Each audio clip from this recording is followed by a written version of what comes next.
Hey everybody, what's happening today? Hope you're doing good.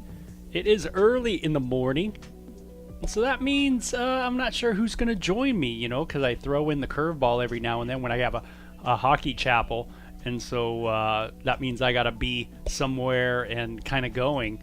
At the normal time, I do the devotion, so I have to come in a little early. So that's kind of what we're doing today, and it is January 30th on the Morning Devo with Bo. And hope you guys are doing well. And it's been a nice chilly morning here where I'm at. And I'm excited to get into Micah 3 and 4 today.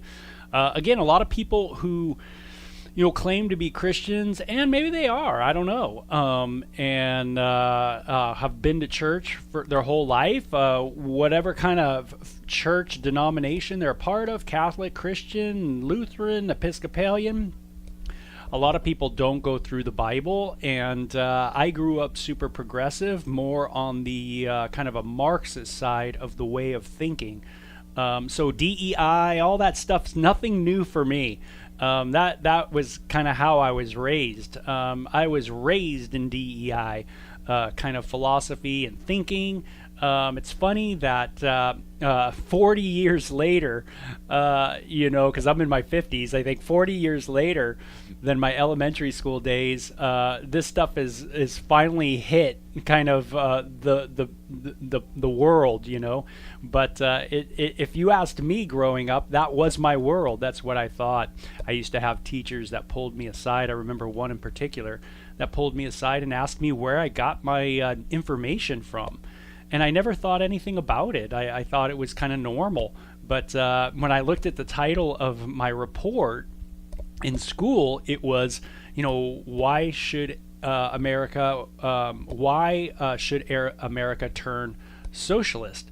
And I thought that was normal. I totally had no clue what the teacher was getting at and driving at, challenging me on that report. I thought that the right thing to do for the United States was to go into a socialist way, and because that's just the way I kind of grew up. And so it's funny when you grow up in your bubble, and a lot of people in the Episcopalian Church, Catholic Church, blah blah blah churches, even Calvary Chapel, non-denominational churches, sometimes people just grow up in them and they never actually go through the Bible. And so that's why I love going through the Bible as a guy who grew up that progressive guy. It's neat. I literally was just changed through reading the Bible. Just as I read the text, so much was relevant to my world.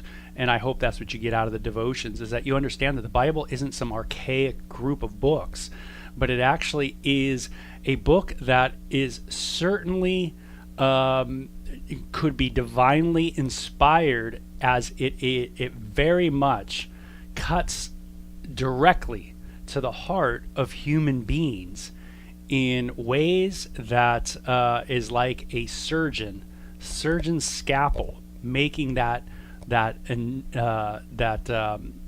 cut into someone, that precision cut. That's kind of how it is. So pretty radical stuff. So anyway, let's get into it. Let's get into Micah and check it out. This is chapters 3 and 4. So I'm going to pull this a little over here so it doesn't look like I'm looking way to the side. So it says, I said, listen, you leaders of Israel. You are supposed to know right from wrong. You are the very ones who hate good and love evil. You skin my people alive and tear the flesh from their bones. Yes, you eat my people's flesh, strip off their skin, and break their bones. You chop them up like meat for the cooking pot. Then you beg the Lord for help in times of trouble. Do you really expect him to answer when all the evil you have done? He won't even look at you. So, wow. This is again a Hebrew, a fellow Jew to the Jews, to the Hebrews. So this is the idea here, right? Is the prophets are confronting the leadership of Israel, and they confront them in some specific ways, right? You skin my people alive. You tear their flesh from their bones. Now, this literally happens to people, where people are tortured and skinned alive, even in our day. It was not only an ancient practice from the most wretched of empires, but this is something that is passed along from generation to generation, obviously, of human beings, meaning we really do some messy things to one another. It's pretty unbelievable. And it says you break their bones, you chop them up, you put them it's like you're making a soup, man. It's your own little recipe. And that is where you're at, you Israeli folk. You know, you guys are hurting people. It says, do you expect him to answer you? Absolutely not. It says, this is what the Lord says, you false prophets are leading my people astray. Remember, Jesus talked about a lot of false prophets. Now, Micah's a lot of years before the time of Jesus, but he really gets on the prophets, these people that are saying things to the nation and kind of work for the government. They are to be the movers and shakers of the people, meaning the prophets are to be the news networks. Think of it that way. We have news networks that move people in different directions, really play off their emotions. Well, back then you had prophets that did the same kind of thing. They would share what is true and what is false and what's going on and what is not to the people, and the people would be moved by these prophets.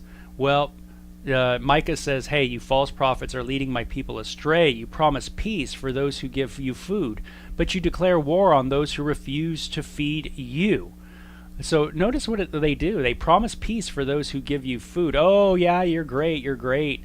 But you declare war on those who refuse. Anybody who disagrees with you, then they're in the outs. You know, that's does that sound like today? Hey, if you're not on our team, then you're bad. You're really bad. We'll make fun of you. We'll put you down. You'll be you'll be the laughing stock. We'll make you look foolish. But hey, if you're on our team and you play by our rules, then guess what? Then you're good. You're that, then, we like you. Do you see how it's just like today? No difference, right? The prophets are like the news networks. It's like, those parties, right? That they have something to push. And if you just are with them, then you're good. And if you refuse, it's just like if you grow up progressive and you say something, you finally, go, hey, I don't think that's right. But yet what you're saying is not right is something that fit the progressive line forever. Now you're on the outs, right? Now you're deemed a traitor. And it's just like if you grow up probably in a Christian environment and you challenge your Christian environment, now you're on the outs of that. And there's no safe space to kind of challenge, thoughts sometimes.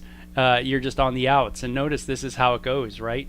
You just nationally for Israel, they get moved by false prophets. Hey, am I getting moved by false prophets? Am I getting moved by the news? Is that what's moving me?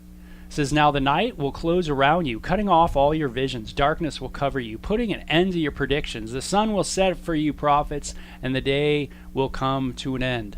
Then your seers will be put to shame, and your fortune tellers will be disgraced. Seers is kind of an old way of saying prophets.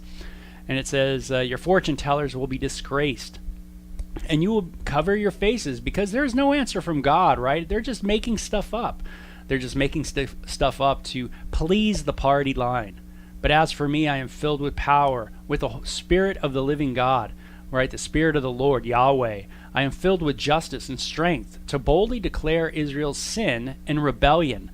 So maybe, when you're in the right as a prophet back in Israel's day, right? Back in the day of Israel, when you're really speaking to Israel correctly, maybe you are pointing out their errors. Wow, what a trip. So maybe it's not being a yes person to the nation of Israel, but maybe it's someone who is actually filled with the Spirit of the Lord. And what does God want to do with Israel? Correct Israel. Help Israel get back to Yahweh, back to worshiping the true and living God. And so what are the prophets, what are they doing? Turning the nation back to God. This is what you're doing wrong. What did Jesus do? This is what you're doing wrong. Turning the nation back to God. But they would not have it. Instead, as Jesus declared, that you guys have, stoned the prophets. You've killed the prophets. That's what you guys have done. And you're going to kill me too. And Jesus let the people of his day know that. And his day was hundreds and hundreds of years after Micah. So it says, listen to me, you leaders of Israel. You hate justice and twist all that is right. You are building Jerusalem on a foundation of murder and corruption. You rulers make decisions based on bribes. You priests teach God's law only for a price. You prophets won't prophesy unless you are paid, yet all you claim to depend on the Lord. No harm can come to us, you say, for the Lord is here among us. Because of you, Mount Zion will be plowed like an open field. Jerusalem will be reduced to ruins. A thicket will grow on the heights of where the temple now stands. Hey, basically the temple area, the place of the temple, the place that you think is so cool is going to be tore down. It's going to become nothing but a bunch of weeds, in that area. Why? Because you rulers, you make decisions based on bribes. The government is one that is bribed. It is basically being moved by money. And that's what you guys are doing in Israel, right? All you religious people that are supposed to lead the people are actually just in it for the money as well. You guys are ruled. All the people that are working for you guys, all the government employees that are, the power people, they are all being moved by money. That's what's moving them. Man, could you imagine Micah saying that to the people of Israel all the way, over 2,000 years ago? This is the message, and yet it sounds exactly like what we do today. Why do you think we have all the podcasts we do? Why do you think there is the Joel Rogans or the Candace Owens or the different people like that? Because they're just sharing what they're finding out in their research and their journalism that's exposing other people's mishaps and things like that. And a lot of times it exposes different areas that are not good, right? The Ben Shapiro's and all those kind of people, right? It's trying to get to the truth, right? And a lot of times there's a lot of corruption in there, and you find out, oh my gosh, it's like a mob rule, the government. And it's unbelievable. The government using power to arrest people for periods of time, throw people in prison, and then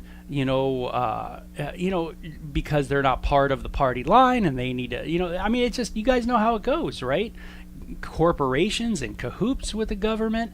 This is exactly what goes on today. So how can anybody say that the Bible is irrelevant to us today? You're not reading it. All I could tell people who say that is you have not read the Bible. And that's why we go through the Bible, because you can see just point blank, it is on point. So what's my leadership like? That's the big question. Am I bribed? Am I moved? Am I really filled with the Spirit of God? Can I really call it what it is? Can I really say what it is? Or am I really just, is it about my nice neighborhood, my nice house, my, the amount of money that I make, that kind of thing? Where are you at? Pastor, where are you at? Minister, where are you at? Government, where are you at? Teacher, leader, whatever you are, father, mother, how much are you moved by bribery? How much are you moved by the dollar? That's a big question, man. Oh boy, so big. One of the guys in the New Testament, when I hear about his character, it makes me cringe. But it's Judas Iscariot. And I don't cringe because I go, oh man, I'm glad I'm not like Judas Iscariot. The guy who's always concerned about the money, right? Who's in charge of the money. And his hey, we could have used that money for better things. Why are you letting people love on you, Jesus? We could, use the funds differently and blah, blah, blah, blah, blah. And he seemed to always be, kind of in charge of the cash and always had these, thoughts about the money. And really, the reason I cringe is because I go, gosh, am I like that?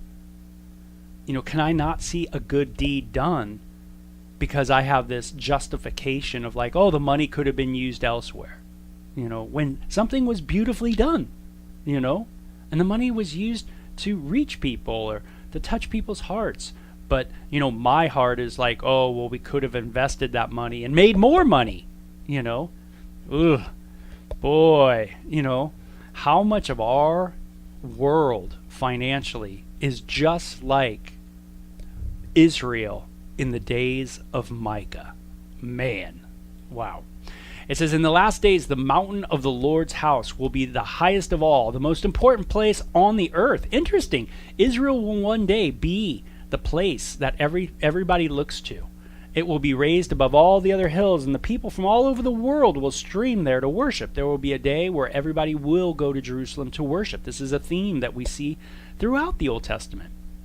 People from many nations will come and say, "Come, let us go to the mountain of the Lord, the house of Jacob's God. There he will teach us his ways, and we will walk in his path. For the Lord's teaching will go out from Zion."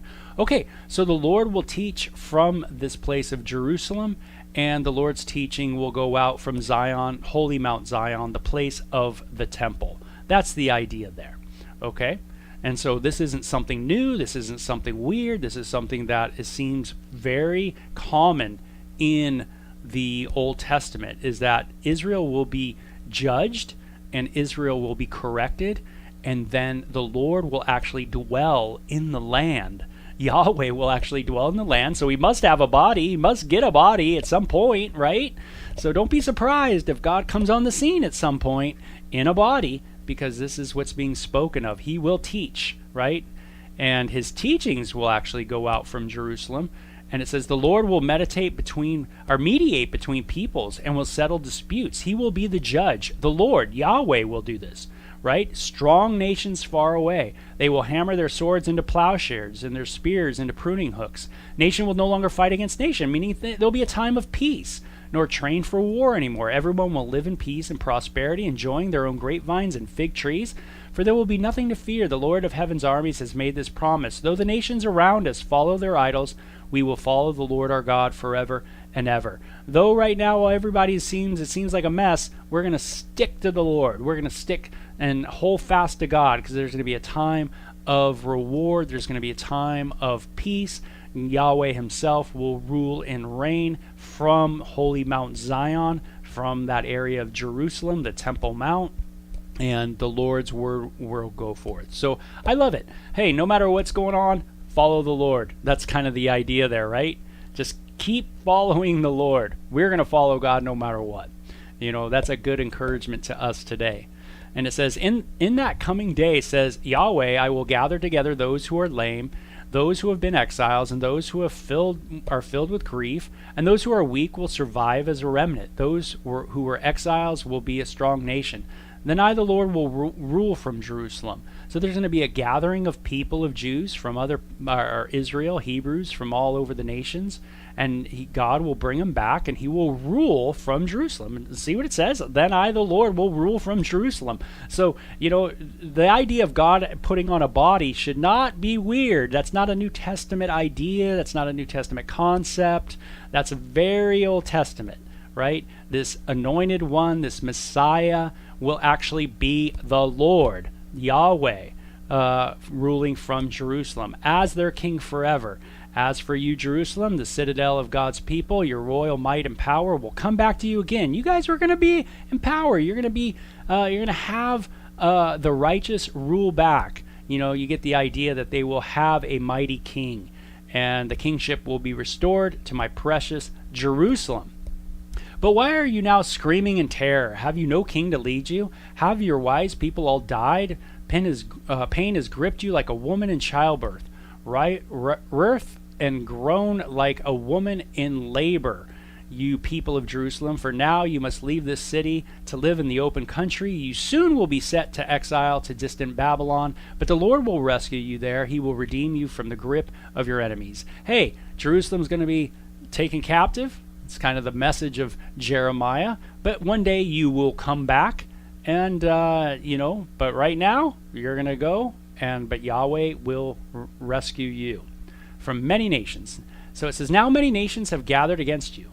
Let her be desecrated, they say. Let us see the destruction of Jerusalem. But they do not know the Lord's thoughts or understand his plan. These nations don't know that he is gathering them together to be beaten and trampled like sheaves of grain on a threshing floor. So notice what the nations say.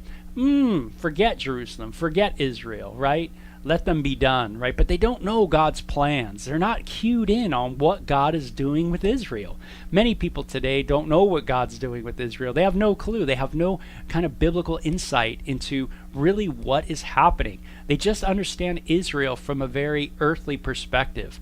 But there is a God who is working out his plan, and he's already predicted what is going to happen and what's going on with this nation. That they would be dispersed to the nations, then they would be gathered back in, and they would be disciplined, and God then would rule them. So it says, rise up and crush the nations, O Jerusalem, says the Lord, for I will give you iron horns and bronze hoofs, so that you can trample many nations to pieces. You will present their stolen riches to the Lord, their wealth to the Lord of all the earth. So interesting, right? So that was chapter 4. And that really could be kind of titled The Lord's Future Reign.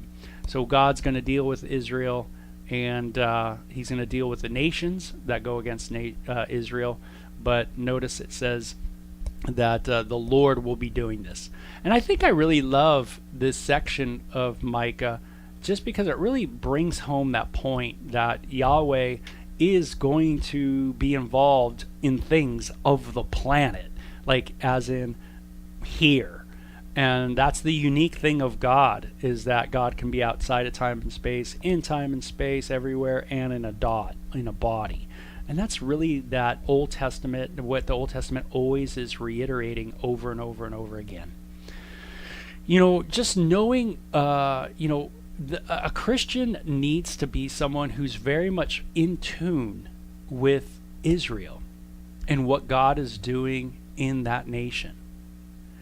How God is working in that nation. Why? Because as we've been reading, most of the Bible this is the context, is that God is working and revealing his truth through the people of Israel and his plan through the people of Israel, and our redemption is somehow linked to this nation. And so you can't detach your Christianity from the Hebrew people. You can't say, no, I don't really want to look at them and see what's going on with them, or I whatever it is. No, your redemption is of the Jews, right? Jesus said salvation is of the Jews. Yeah, Jesus told a woman from Samaria that you don't know what you guys believe. Can you believe that? Jesus had the audacity to say to a woman who was a Samaritan, from the land of kind of Jericho, that, hey, you guys don't understand what you're talking about. Like, you guys don't know really what you believe. And she tried to make her pitch with Jesus of, yeah, we worship on this mountain, we worship here, and da-da-da-da-da, and you Jews say this, and we, Samaritans say this, but, who's really right? Who knows? We're just going to keep doing it. And Jesus said, no, you're wrong. So Jesus had the audacity to say to people, hey, you're wrong. And I want to have that boldness to be able to say, you know what? I understand what you're saying, but it's just not correct. And this is why it's not correct. And Jesus had that understanding and that heart of compassion for people to not keep them in ignorance. He wanted people to be understanding that no, the redemption that is offered by the true and living God it's through a people group. God has worked in a nation that is not a mighty nation, not a strong nation, not a giant nation, but a group of weak people, few people, not many. And he has shown his power through them. And so that people would know his salvation is not by our might, it's not by our power, right? But it's by his grace alone. And so it's really important that, just as Jesus points out, that we understand salvation is of the Jewish people. It's through them that the revelation has happened. It's through them that this king would come. Not only to redeem us, to fix us, to save us from ourselves before this judgment of God. I mean, who can stand before God? So we have a king that will come, a Messiah that will come, that will save us from this judgment with God, but also bring us into this beautiful reconciliation, with God.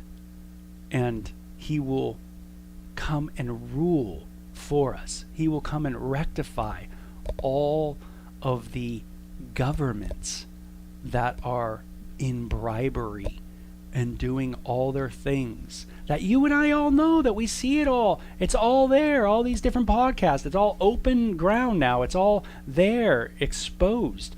But what can you do about it, right? And it's this Messiah will come and rectify it. So, man, how cool is that? I mean, the Bible is so specific. It's so on point to our world. I mean, how can you not read it and just go like, man, dude, that is awesome. That all the thousands of years ago, this is all just broken down so fine, so perfect. It's like the podcast, like Micah's doing his own podcast back in the day. He is the Joe Rogan of his day. Man, he's just exposing it all. Just boom, there you go. There it is. But it's not without hope. And that's the cool thing. So my relationship to Israel, man, I have to not only respect Israel, but I have to understand how God's working in their life, because this is what the Bible is speaking of over and over and over again. And so, man, if you have a hatred towards Israel, if you have an evil intent to want to see them wiped out, you're going to have to check yourself, because it's not just one text of the Bible that's talking about this redeeming of Israel and how that's coming to the whole world, but it is the entire Bible that is literally all about, from Genesis to Revelation, the redemption of Israel. And yet through the correction and redemption of Israel comes our redemption and resurrection. Yeah. So pretty gnarly stuff, Okay, so, if you ever doubt God, just open up a map, look at Israel, say, is there an Israel? Yep. Okay, then we know Yahweh's there. Because Yahweh says, hey, I'm working through this nation, and I'm the creator of it, and I'm the one who's worked in it, and my prophets all foretold everything that will happen, and so check it out. And that's what God always wants us to do. Check it out. So if you want to check out if there really is a God, study Israel. Man, that's where it's at. So, man, what a cool time this morning. Hope you guys jam and do have a great day. And I will too, man. I'm off to do some work with hockey crew, and we'll see you later, okay? Tomorrow. Bye-bye.